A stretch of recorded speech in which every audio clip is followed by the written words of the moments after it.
Okay, welcome to the 5-minute flow bonus video. I'm just going to go over some of the quick tips to do some 5-minute flows.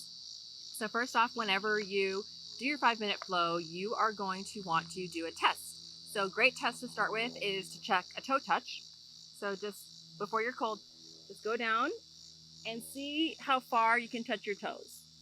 And then if you're not sure, just go like this without bending like that. Just a nice slow down, see? And then that's kind of your benchmark spot. So I like to start from the top down. So kind of start with some neck rolls. Do a couple. Do your neck. Kind of like a side to side, side to side. Get that neck engaged. Do some shoulders, both ways. And then big shoulder swings, like that. And then both ways. And then you can do kind of some shoulder twists like this. And as you do this, turn your neck. And then with the shoulders also, like this. So you can see you can do that while driving, right? So, like that. And then go down to the rest of the arms. So you can go down to the elbows. And an easy way to do the elbow is to grab this so that you're not like engaging the shoulder. You can isolate this elbow and you go like that. The other way. And then the other elbow.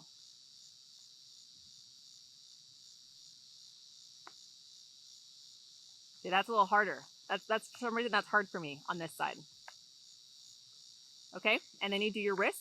So almost imagine like there's a string pulling your wrist and then down. Okay, or painting. Okay, so you go up, down, up, down, up, down. And then with the pinky, do figure eights, like that. And then backwards. I did that right. Key thing is just to keep it moving. All right, so that's like the whole arms. And then you want to go into like the shoulders and the back a little bit while you're still standing up. So you can go up, back, and then around. Okay, and then drop. And then back up and around and down. You don't have to put the arms up, but it helps to kind of stretch out a little bit, lean back a little bit. But then you can also just kind of keep your arms nice and limp and then just drop.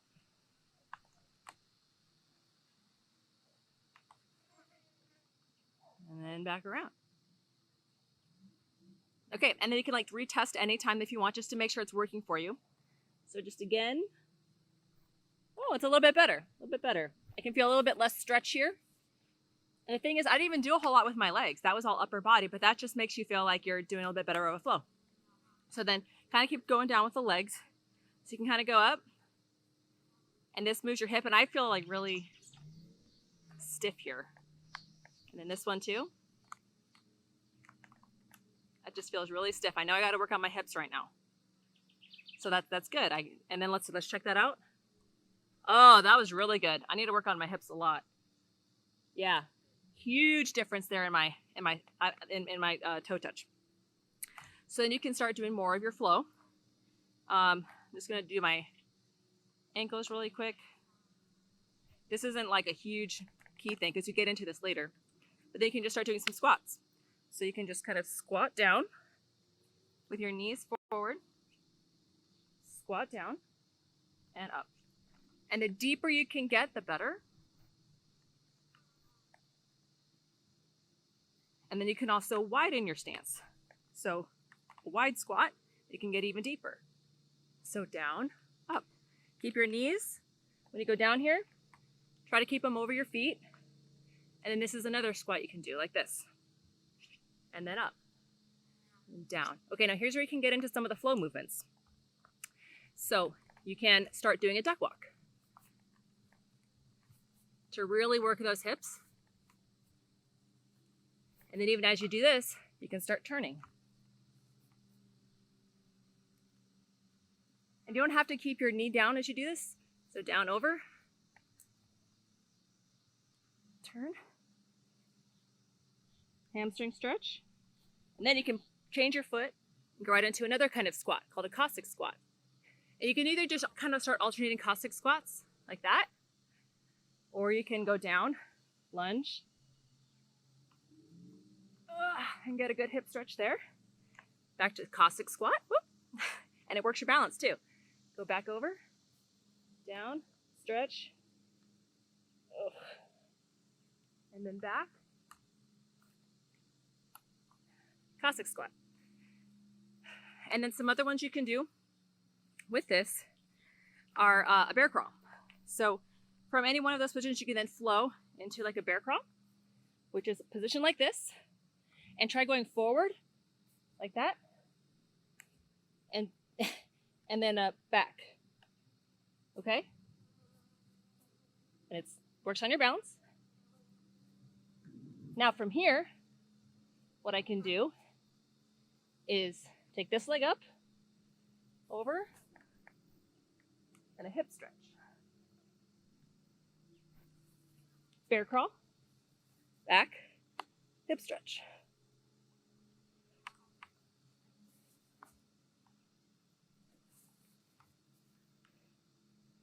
And once I get back to this position, I can go back to here, to a lunge, put this arm down here,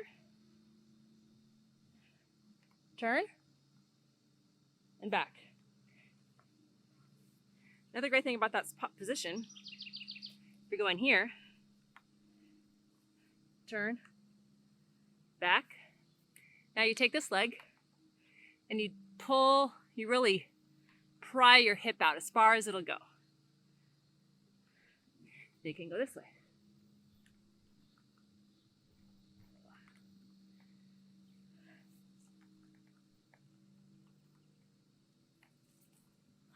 Again, forward, squat. And you can try and get your elbow all the way down the ground as far as you can. And then twist. And you'll really feel that right back here in your glutes. Spine. And back. Another quick 5-minute flow, if you don't want to do this and you just kind of want to focus on something else.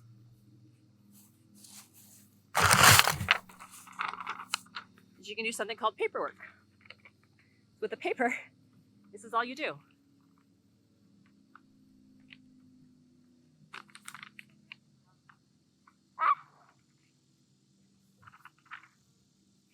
I'm trying to keep an open hand here.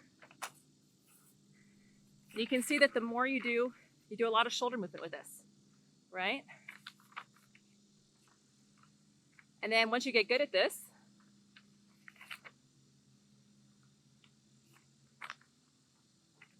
you can start to squat with it.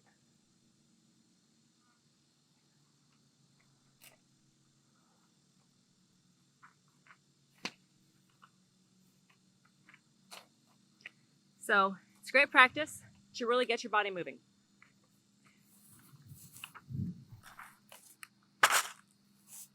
And then at the end of all of that, you want to test again to see where you're at. Oh my gosh, I'm so much better. So much better. So that is a great way to do 5-minute flow. You can do it at any point in time in your day. As I mentioned, you can incorporate some of these into different parts of your day, like when you're driving the shoulder. Say you're stuck in traffic at a standstill, you can do your wrist movements. Say you're even sitting there like this. You can just practice pulling your hip up like that. Just sitting in a chair, right? And then maybe while you're brushing your teeth, like my husband showed, just brushing your teeth, doing some squats, brushing your teeth. But then you want to incorporate definitely getting on the ground too. Doing some of this kind of motion, really opening up those hips, really working on those ankles too. I have a lot of ankle issues. So a lot of ankle stuff. And then a couple other ones you can do are just down. This is hard for me. Up.